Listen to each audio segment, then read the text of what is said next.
PhD in geosciences from the University of Wisconsin, Milwaukee, USA.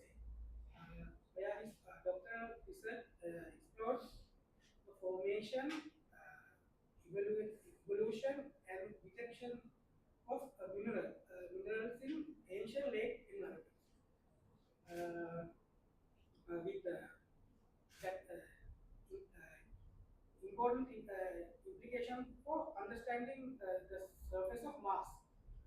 In addition to his PhD, he has earned advanced degrees in remote sensing and GIS, applied sciences, and geology, with training and academic experience from Sri Lanka, India, and in Netherlands.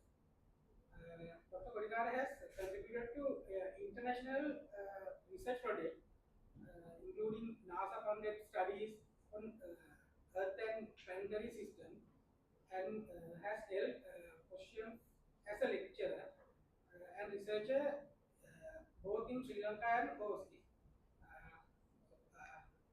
Having recently completed his postdoctoral research in United States, he has now returned to Sri Lanka to continue advancing scientific knowledge and contributing his experience to the local academic and research community. We are privileged to have him with us today. And I kindly invite all of you to join me in warmly welcoming Dr. Clarke Kodikara, and he will start.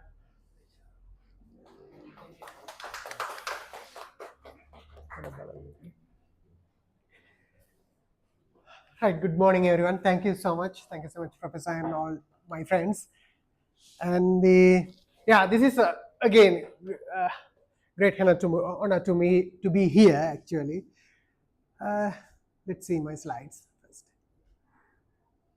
Right, my topic today is to explore the prospects for Sri Lankan research in a global landscape.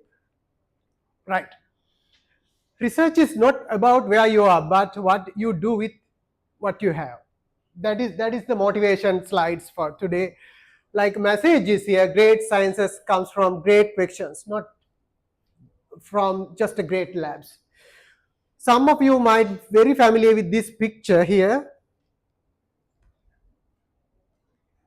Right, this one. This is 1963 in India, how they started space technologies, how they took the satellites nose or whatever, like, the cycles. Then this is the starting point of India at that time in 1963. But see what is today, what is the status of today, how they started that. And the second one, the same picture, but the 1981, again, then they started taking the satellite with the cart. That is how they started. Now, where are they now? Like in India, like if I ask some questions about what are the space application centers or divisions in the over the world, we say like NASA, ESA, like the ISRO and JAXA. These are the four. Like the Indian space agency become a big, because not they started bigger, like they started very small, but with the time they went in very fast. Right. Right, what is science? The philosophy of science, like just is, as understood, is a structured way of answering questions, nothing else. And the science is not luxury, it's a curiosity discipline. Okay? Always is science is started with the curiosity, nothing else. It's not a luxury lab or like, the big, like, research with a lot of funding. The key idea of the science is not a luxury of big labs, but mindset and the methods. Today's topic is mostly about the mindset. Science is not about the luxury, and again, it's about the asking the right questions and answering them. Right. The philosophy of that we can say knowledge grows where questions are asked. That is the science is basically, we say, the body of knowledge. It's changing with the time. or all the philosophy discussed about science philosophy discussed, when if we can make it wrong, that is science. If we can't make it wrong, that is not science. Right. Sri Lanka has always been innovative with limited resources. When we have a limited resources, that is the time when we have more great ideas, or like kind of crazy ideas, I would say, like that. The different ideas comes with to solve the problem. That is because of the limited resources. And let's think about something like ancient Sri Lankan thinkers. Like, when we think about the irrigation system of Sri Lanka, there's a cascade networks. That is, until now, that is the best one in the world. We can say, like, the even for dry lands, dry areas, we can have an entire year water supply because of this cascade system. And the Helavedakama, I would say, like, instead of Ayurveda, I'd say here Helavedakama because it's a single meditation system. And the astronomy, all born from curiosity and observations. That is the most important thing. It's not coming from the big labs. It's with the curiosity and the observations of the nature. Nature is the best one. If you think about all the science, like, deep learning, machine learning, or whatever things, it's all started from the analyzing the nature, how it's the neuron works, how it's the bees work, like that. And right. Can you explain this? What is this actually? Huh? Yeah, we call it Sakpal Chakra or Ranmasuyana. Can anyone in science, like, explain this really? What is this? I don't think until today no one can explain in Sri Lanka what is really meaning of this. Then why? I mean, like, our science should start from what we have actually. Like, until now, you can find, if you Google it, you can find lot of YouTubers telling this one, that one, something like that. Nothing scientific. But that is the map actually. When we ask people what map, we always shows the map of the, like, the Egypt or anywhere in the world. But this is also very old map. But no one knows. No one can explain it. What is really? What are these the positions? What are symbols? What are the symbols the symbolized for? And the positions, relative positions. It might be a mathematical model. It might be other, like, the map. People say the Stargate, then we also say the Stargate, like that. How about the second one? What is this? This is the microgravity map, or geode. We call it geode. For us, it is special. Why it is special?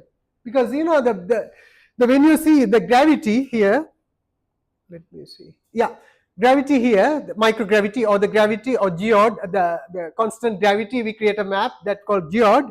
Like, you can see the very low gravity in this area, and the other part have different gravities. Now people can explain is how gravity works or form because of the density variations, but we cannot explain beyond that. Why is that area? What is the impact of that? What is the effect of that gravity? Is there any effect for the gravity for situations? We are just waiting for Westerns to come and research and tell us, okay, this is the reason. You guys learn and give the next generations, something like that. But we are not thinking ourselves in more detail. Like, that is the starting point. We have actually with us a lot of things to do the research.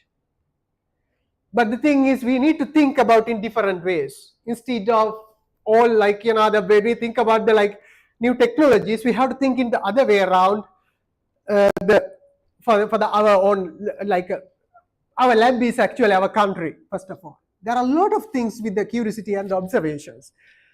These are very familiar to you all, but I'll go very quickly. The milestone of doing science is observations. But that is not the observation exactly.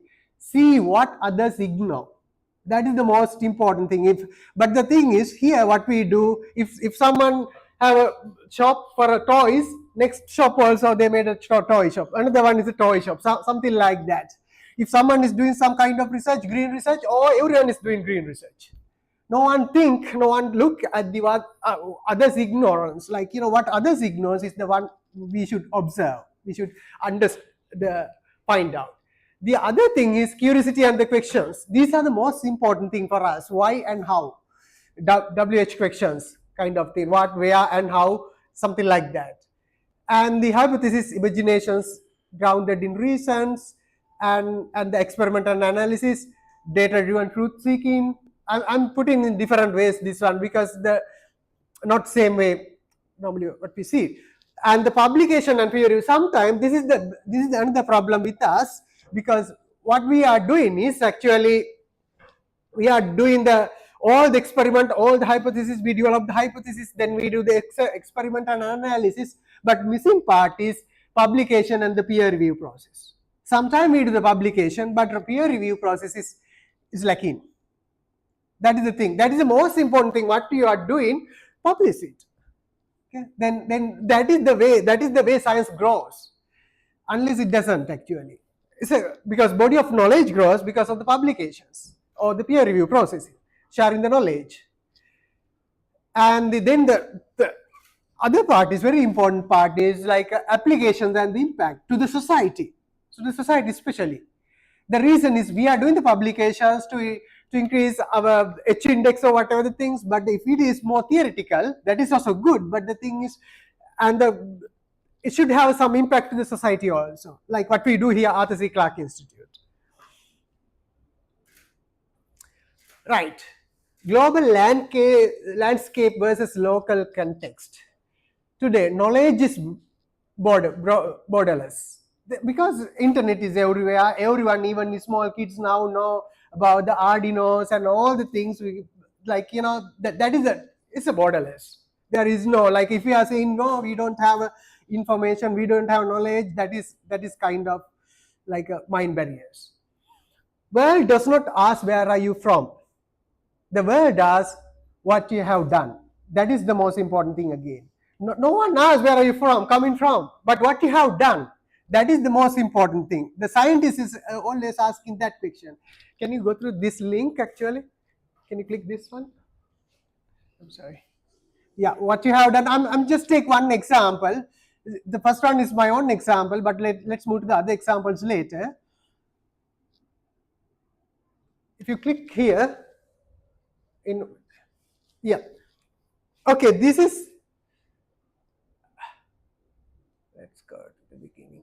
Yeah, this is the one of my very recent article, that is the mapping paleoequestrian deposit with the UAV borne multispectral camera, implications for future drone mapping on Mars. This is like right now the JPL using this most of the information for their work also. Like the thing is, this is a NASA funded research work, but I use only the Raspberry Pi and the drone and the multispectral camera, nothing else. But the important thing here is this: when you go down, like I am not, most of them here knows I'm not an engineer, I'm a scientist, but it's not a barrier for us. Like what I propose in here, two biggest challenges we identify in this study are the high power consumption and the computational speed limitation of the traditional digital computing units. Because A to D converters, because I am taking this example because here we have someone and everyone here. The biggest problem is that A to D converters is a power consumption, a lot of power consumption. If you are making a drone for a image classification, drone images, within the 10 seconds, it takes 10 images, or like if you take a two second images, all the images is more than 10 GBs, sometimes small study area. Then when you convert into the A to D converters, it is taking a lot of power consumptions, as well as therefore I am here proposing instead of that analog computing, photonic computing. But I don't have any lab for doing that. I don't have any lab for doing that. I don't have all analog computer facilities with me. I don't have a memoristors instead of doing the deep learning model. But the thing is, we can propose it. That is the science comes from. We should have it doesn't matter we don't have a lab to do it. It's published. Now those who have a labs, they can do they can do this one. Not only that, here I also propose because this is they have done for different areas. Then I am telling you all optical diffractive deep neural network. It's instead of deep neural network, I'm proposing all optical deep neural network. What does mean that? It means there is no current instead of light and photons, diffractions with that is light speed. Light is speed, and the power consumption is less than 63% less than the other one.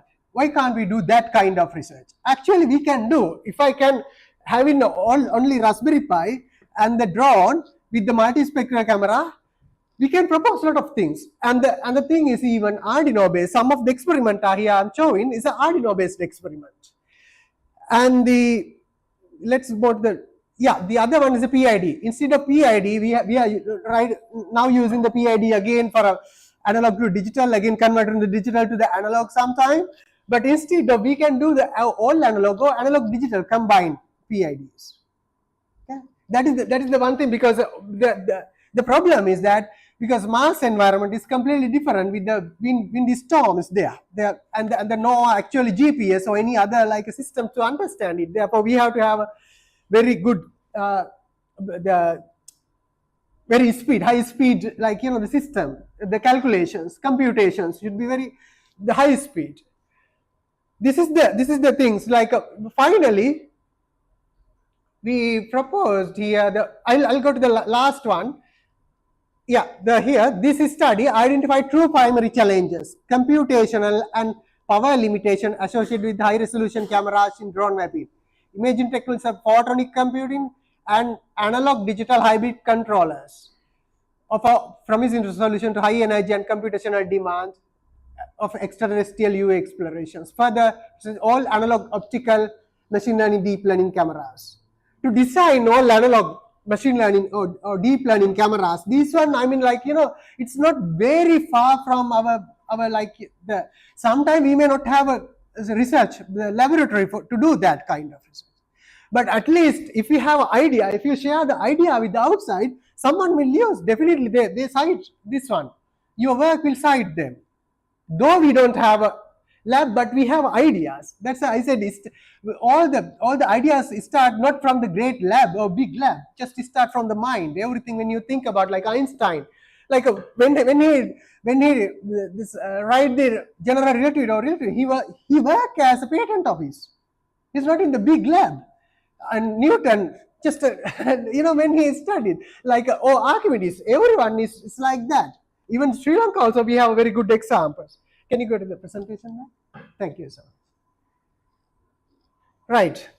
Now the thing is we have open data everywhere. Like a lot of people ask me how you get the data from the planet Mars or Moon and all like ocean worlds. So everything is free and open source. Nothing like the problem is Earth remote sensing data we have to pay, but satellite the planetary remote sensing data no penny to pay, like just free and open source.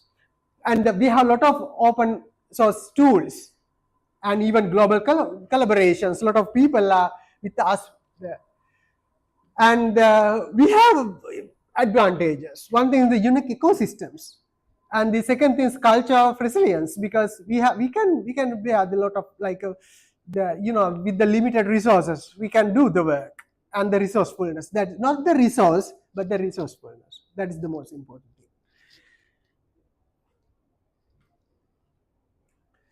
The other important part is what we see here, the world cannot see anywhere else.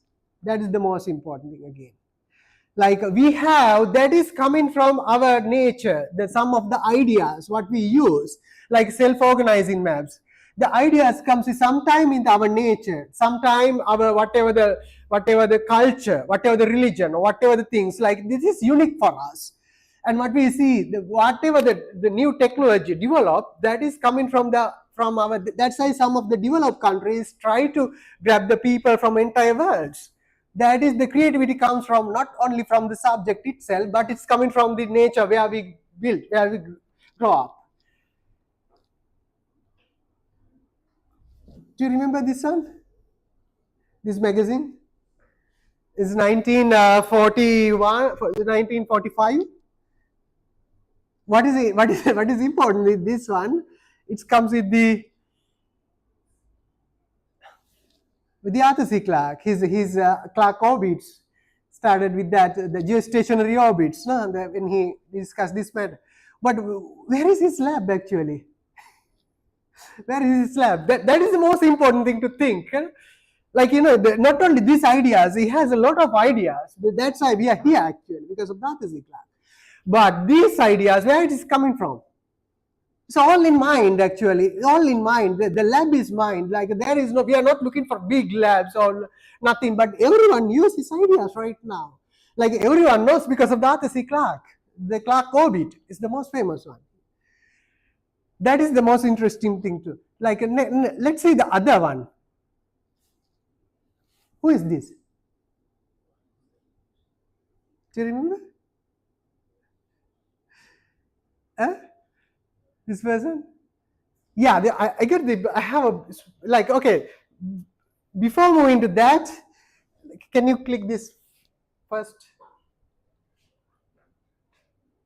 Okay, let's move to the slide first. Sorry, slide first. Like, okay, this is, who is this? This is Martin Wickramasinghe, no? Martin Wickramasinghe. Can you go to this slide? Sorry for that, yeah. Okay, right, this is the next one, collective intelligence. Yep. This is the very recent article, again, collective intelligence, unifying concept for integrating biology across scale and substrates. So Michael Levin is you can Google him, like he's a very big professor doing the, like, all the computations, biological stuff with the computations and the biorobotics, xenobots. These things are his main ideas. Like what he's showing here in the, when you go down, I would like to get your attention to one thing. Embryos here.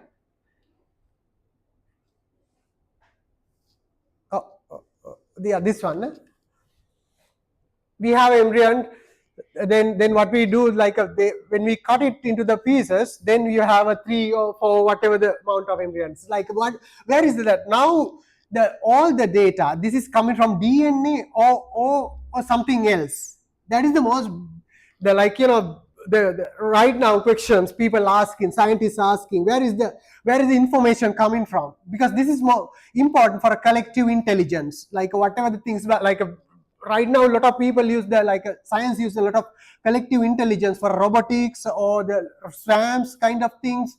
Like these are not only in that scale, but not only in that scale or nest or anything, like not only in that scale, but in our body also, all the cells have a collective intelligence together. That is what he proposed here. When we have embryos here, like when we cut it into the 3 or 4 pieces, we have a same, every feature is having the same information. Where is that information coming from? And the other thing is, this paper we discuss mostly the things, this is 2024 Nature article, and some of them are like they discuss, they get the tissues from the eyes and frogs eye tissues and attach into the another places of the frog, then the eye builds in that area, something like that. It's a real interesting talk. When you go to the other, you can see like Michael Levin. Can you go to the YouTube channel?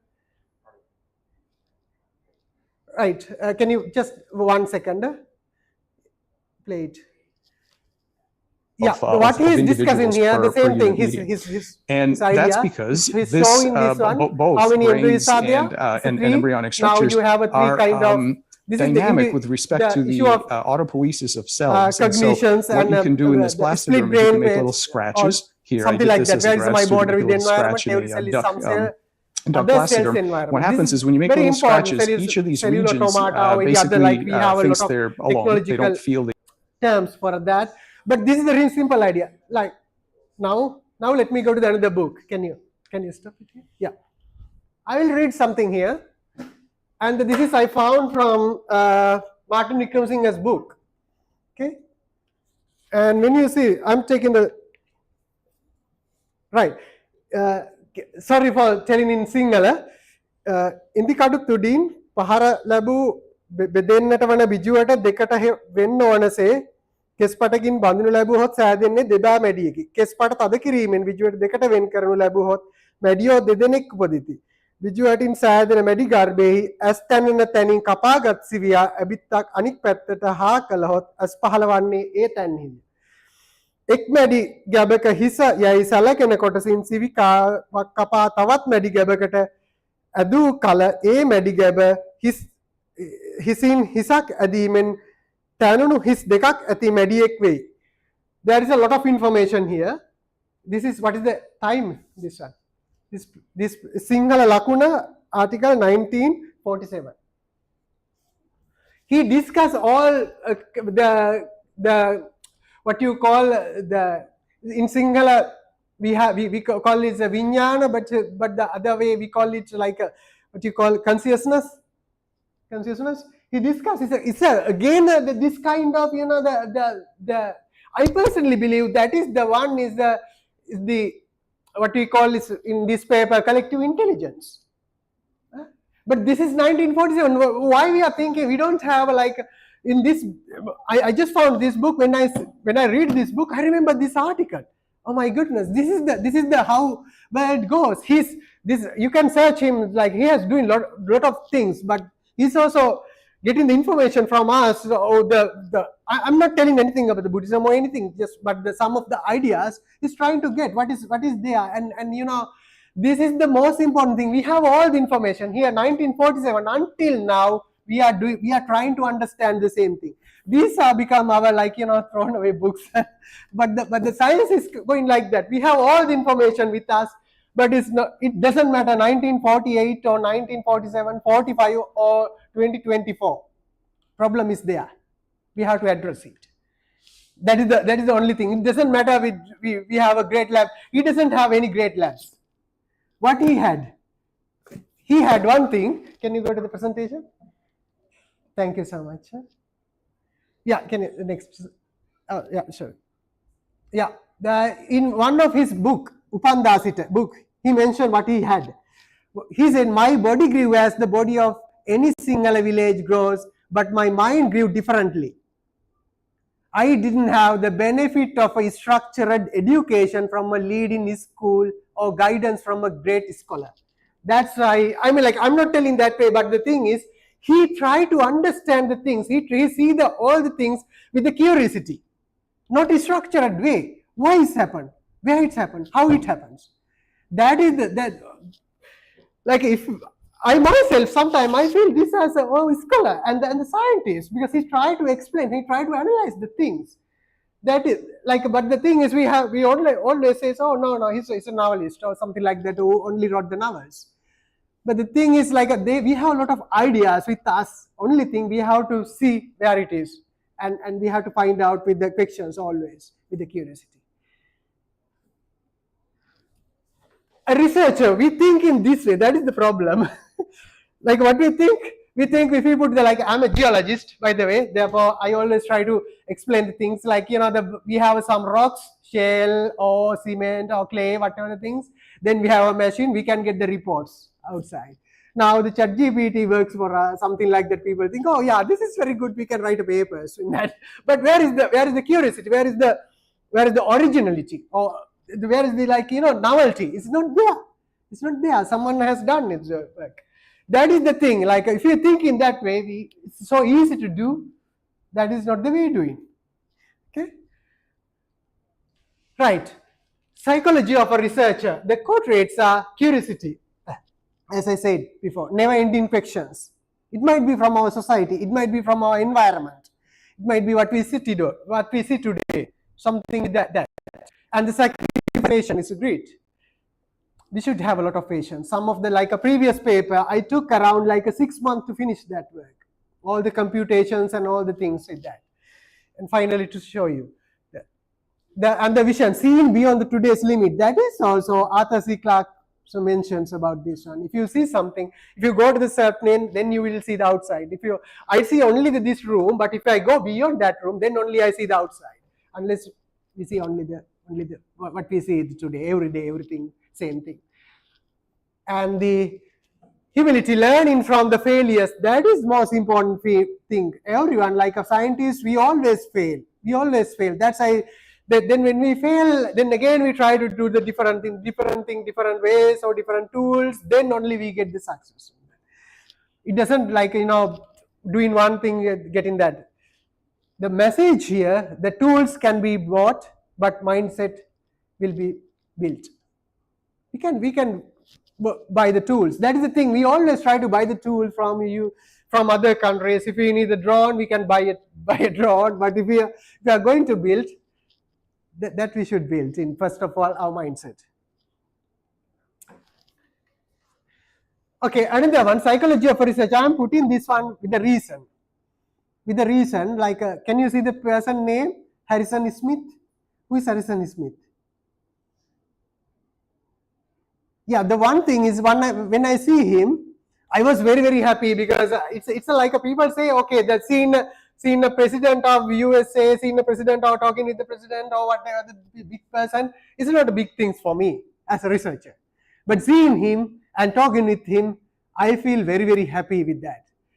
That is the Harrison Smith. Who is that? Like, can you go to that the link?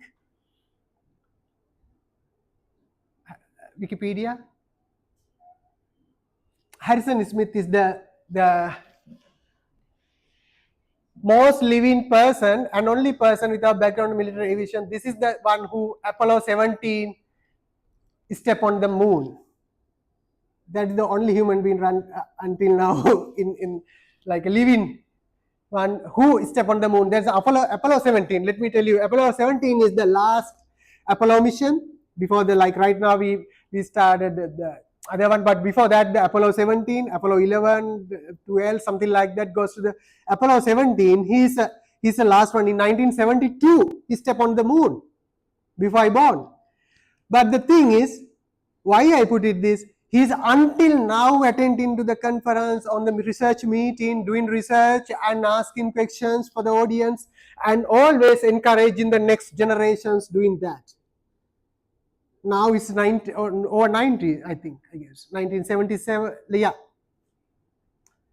That is the important part here. Like, you know, to understand that the researcher is not only doing their job, it's a lifestyle. Doing like sometimes research ideas comes in the different ways, not only the office. Sometimes office is the place where we don't get any research ideas. So sometimes along the bus or while taking a bath or something like that, you get crazy ideas, creative ideas. That is the time the researcher's mind always work in that way, not in the office environment like doing that. It's a different. It's a lifetime, like a career kind of thing. Okay, can you go back to the presentation? Yeah, what I say to him when I see him, I spend time all the way to go to USA to do my PhD on Mars science. The same effort he took to go into the moon. He just laughed because that's what I spend my whole entire a lot of time in my life to spend to go to my final goal. That's as a researcher. That's why I allow him like this photo and talking with him was a great honor to me. Right. This is the part of that sacrifice and struggle. Behind every Nobel Prize, years of failures.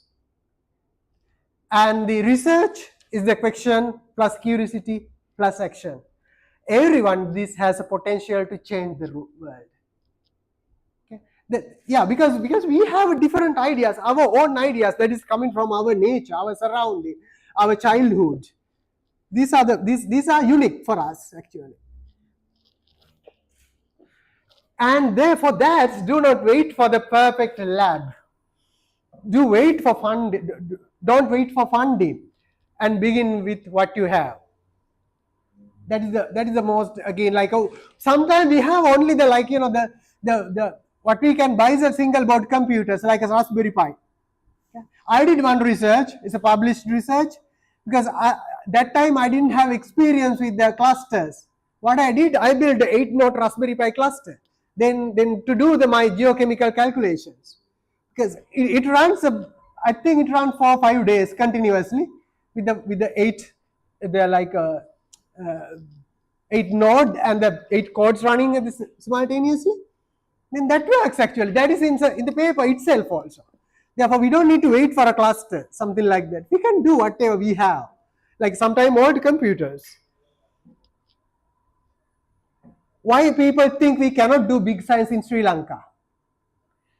common mental barriers are one thing, lack of facilities. We say, like when we ask whether most of people say, we don't have facilities to do the big science in Sri Lanka. And the limited funding and the collaborations is the another one. And the brain drain is the another one. And global visibility and recognitions. Some of them are like, these are the things, global visibility and the recognition. We don't have much recognition. People always say, no, we don't have much knowledge, or we don't have funding, we don't have collaborations, we don't have big labs or labs to do this work. These are the some of the main part. And other than that, actually counterpoint, we have mindset. Mindset is the first laboratory to do this, starting the work. And the strength, we have strong human capitals. We have a lot of human capitals. Creativity under constraint, we have actually that creativity. When we don't have enough tools, we create our own tools. That is not like in Western cultures. We create our own tools to do easy work. And the other things, the resilience is important. Some of the examples is here, Archimedes in his bathtub, Newton under the apple tree, or Einstein, or if you take a lot of scientists, great scientists, that great ideas not come from the great labs, just from their surroundings, from nature, exactly. And what is the most valuable resource in this research? Is the most valuable research, the resource we found is human curiosity and the persistence. This is the most important thing. Curiosity is the most important thing always. And I here propose two things: big science versus deep science. One need money, other need ideas. Always people now talk about the big science. I propose for the Sri Lanka, deep science. What is this? Big science versus deep science. Big science is the one refers to the AI generated one. I just put the overview. Is what she said, refers to large scale, collaborative, well-funded research with sophisticated technology to confirm or refine existing theories, gathering significant experimental and observational data. That is the big science. That's why we said we don't have big labs to do the big science. How about the deep science? Is the one in focus of fundamental principles and the challenges. That's why I put the first part is the Sakpala chakra and the gravity and these things. These are the things we have to change the world with the new ideas, not the existing ideas. What we are doing right now, if someone has done machine learning model, or let's say the deep learning neural network with the 10 hidden layers, someone is doing 20 hidden layers. Instead of 10 nodes, someone is doing 14 nodes. That is good, but that is not science actually. That is because we have a high computational power, then we can run the more a sophisticated programs. That is not novelty, is not there. Like a single neuron, whether it's a single neuron or feed for neural network or whatever the things, it is just a starting point is a single neuron, like a cell. What we are doing, we are increasing the numbers. But having the new ideas, great ideas, is a different thing. That's why I said we need a deep science, not the big science. As a country, sometimes when you think about the different countries, they are famous in different work, different kind of science. Okay? We have a lot of, because from our history book, if you read some of the books, you can get a lot of scientific ideas. But the problem is we can't explain that with the current Western science or new science. The only thing, that ideas, we should get it and we should convert into the scientific. It might be the algorithm, it might be the new code, it might be the new philosophy or new like a fictions kind of thing. Okay. Yeah, that's why it's really Sri Lanka can focus on deep science, asking questions that connect globally. We can think of what is one thing is the gravity. We can think of and we can ask about what is the impact of that, and all the other some of the work. Therefore, biggest barrier here, we cannot do big science, but the reality we have, even if I want to do the big science, we can do because we have internet everywhere. In Sri Lanka, we mostly use internet for the social media. And we have open access data set, NASA, ESA, a lot of places we have all the open access data set for Earth and the other planets. And we have open source softwares. we have a courts. Before we have to buy a big like softwares, because when we were here we bought an Envy. So we spend a lot of money for that. Right now we don't need that because we have Python, we have everywhere else like R or other QGIS, Wheelwiz. We have a lot of tools to do the work. Like therefore science today is global and borderless. Why Sri Lanka can do the deep science? Because we have unique biodiversity. That is most important to do that kind of science, and the ecosystems. We have rainforest, coral reef, highlands, and all the climate. You can see that within the 2-3 hours journey, we can see that. And the strategic location in the Indian Ocean, that is also most important for us. Geopolitical and environmental significance, and the geologically is significant. And we have ancient heritage knowledge, hydraulic engineering, we have astronomy, and as I said before, Hello, then a lot of are there. And the new generation with the digital skills, resilience, and the global connectivity. And the psychology of the research success is a growth mindset, not limitation mindsets, because we always say no, we don't have. Instead of we should go for growth mindset. And resilience in the face of limited resources. We have limited resources, but when we have limited resources, why? Because sometimes we don't have equipment right now. Like as I said, even in the university, when I said, okay, you don't have a pH meter, we don't have pH meter, we have to buy a pH meter, we spend a lot of money. Why we can't do with the Arduino, with the pH sensors? It's so easy. It's easy. We have to encourage people to do that kind of research, not always buying big instrument from the outside. That's only the creativity comes with that. And the thing is built in confidence in Sri Lankan identity as a researcher. Yes, I am very proud to be a Sri Lankan researcher because we have a lot of history with that, but no history not to talk about, but to get the idea from that. And the message impossible in the only perspective here. Right. What Sri Lanka needs to do is build research culture. That is the most important thing. Building a research culture is a kind of like, we have, but we need to do something with the curiosity driven learning, not like, if someone is doing, like, as I said before, someone is doing like a CNN or convolutional neural network. I am doing different data with the same tool. It's not like that. Instead of that, we have to develop something new actually. That is coming from our nature, something that is coming from our books. When we think about all the computational models, that is coming from nature. That is coming from nature. Nothing against the nature. All the things like ideas coming from the nature. And encourage interdisciplinary approach. That is another most important things, because sometimes we are doing here like the one of the things, like as I mentioned before, Sakpala Chakra. Only the people think it's only the archaeologist work. No, archaeology doesn't have a knowledge. I mean, like in Sri Lankan perspective, archaeologists have a limited scientific knowledge. I mean, like physics or astronomy, something like that. But we have to be interdisciplinary. Get the archaeologist, get this the artist, or get the other like we have to have that kind of. And not only the science, psychology and philosophy is also very important. Science, philosophy as well as psychology is very important, like a cognitive research, something like that. As I said before, the collective intelligence kind of research related to that. That is the psychology comes in there, and the philosophy is also there. Science is also there. It's not only the pure science. And the invest in a small but high impact project.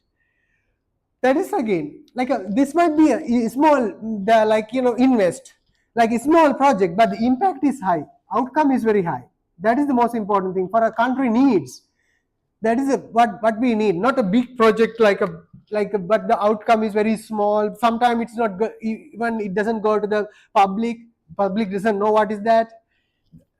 We should be other way around sometime. I was thinking strengthen the global collaborations. That is again like a NASA, ESA, JAXA or ISRO. They are always willing to work with us or any other like the nations, because they are sometime we can start identifying craters on the moon. That is a laborious work. That is difficult to, like, sometimes some deep learning model we can do the collaborations with them. That is always they welcome this kind of research work. This collaboration is there, but the problem is we have to work in that way. Like, yeah. Then the most importantly, motivate the next generation. That's why I like this program is very much. The program means you are the conferences very much, because that is the always the motivating the next generation. That is our future. Motivating next generation is our future. And the missing ingredients are the not lack of energy, money or equipment, but lack of belief. This is my personal ideas. Not money, not the equipment, but the belief. Because even if we have some only thing what we can do, we can see the update the research, like what others are doing. Like we have a lot of open access journals right now. If we have something in questions in mind, like you can search what are the existing, like, the ideas to resolve that problem. Then we can think of our own way, what we can do, how can we contribute for this one, what others don't see, then what others ignores. There's one thing is like day before yesterday, group of students came to visit me and they asked, so we are doing some research for NASA like competitions. They are trying to find the sharks identify the sharks. That is the challenge. Then they said they are trying to get the 14 shark species to do. Then the problem is they are trying to get into all the sharks, but the real problem is sharks. Some of the shark species, they don't come to the surface. Then locating them, how can we use the GPS? That's the real questions. Now our science should address how we can identify the sharks when they don't come to the surface. Normally some sharks, they don't come like always. They come very rarely to the surface. They always in the sea bottom. Then we can't use the GPS in that case. Then our question should answer that kind of thing. We should develop something like that. Then what are the other methods we can use for that? That's why they are trying to do that kind of competition. NASA trying to do the competition worldwide to get the ideas. Nothing else. That is the most important thing actually. We should ask the questions from the audience, like our university students, as well as a research institute here, something like that, to get new ideas. Science is about persistence in sacrifice, not just funding. That's another. Right, call to actions. We may be a small island, but our minds are vast as the ocean around us. That is what I like always. Because we have endless ideas. Only thing, we should have a platform to present. That's the platform you are creating already in that conference. And the science belongs to the curious, the determined, and the bold. That is the thing. If we are not doing science, we are not scientists. If we are not doing like we are doing that, we get paid as a person. I get paid for this kind of thing. Therefore, we have to sometimes contribute to the science. That is the way we are doing. Is as I said, sometimes we can't do the big science. We can do the deep science. We can do some theoretical parts even. The only thing we need is the courage to start and the sacrifice to finish. That is the thing. Sometimes we have a courage to start. I met a lot of students. They said, no, I'm going to do, but next week, no, sir, I can't do that one. This is a lot of work to do. Digitizing is a lot of work to do. That is the thing.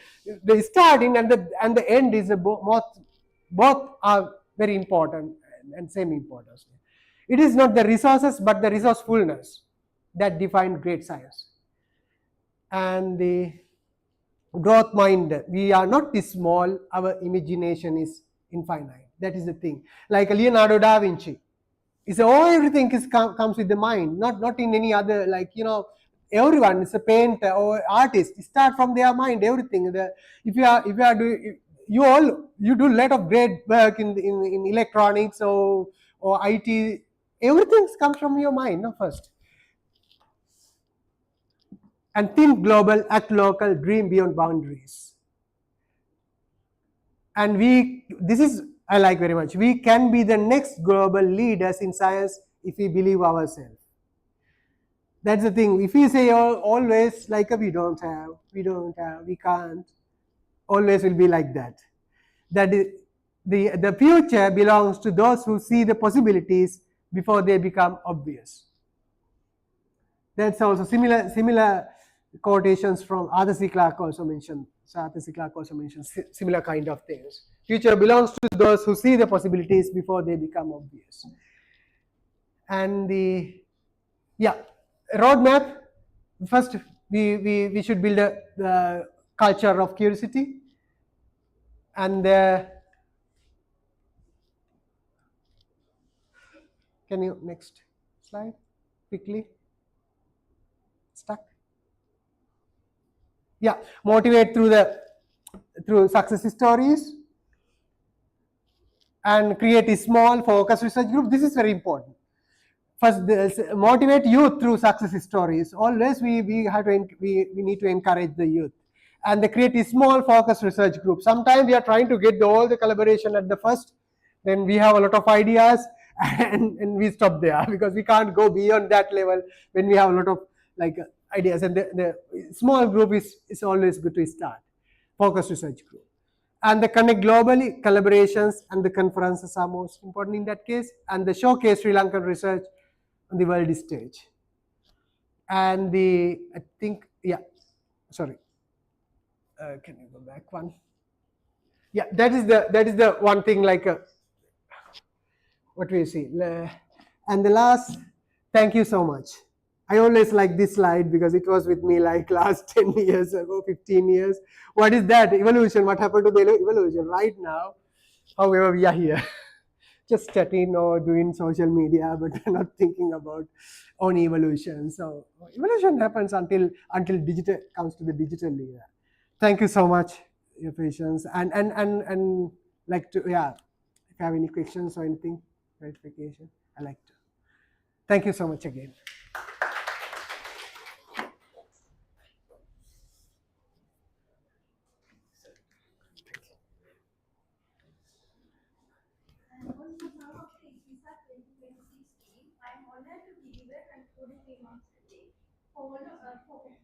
First of all, I wish to convey our deep, sincere thanks and gratitude to Adjunct Professor Gayantha Kodikara for delivering us a fantastic session. Thank you very much, sir, for your insightful session for the benefit of ACCIU. Next, I would like to thank our chairman, Professor Chandana Jayaratna, for giving invaluable support to succeed in this series of workshops. Same goes to our acting director general, Mrs. Meghna Babu, always helping us whenever need a right. Further, I would like to convey our warm regards to the Deputy Director General, Technical Operations covering up Engineering Kavindra Jayawarthi, and the Divisional Directors for support given for this endeavor. Also, I should not forget all the other ACCMP support staff who offer this support in providing all the logical arrangements to make this event successful. But last but not least, I extend my sincere thanks to all the ACCMP technical team members who are present here today and ECRISA team for their untired effort during this whole exercise. Looking forward to seeing you in the next capacity building workshop. Thank you. I invite Chairman Professor Chandana Jayaratna to hand over the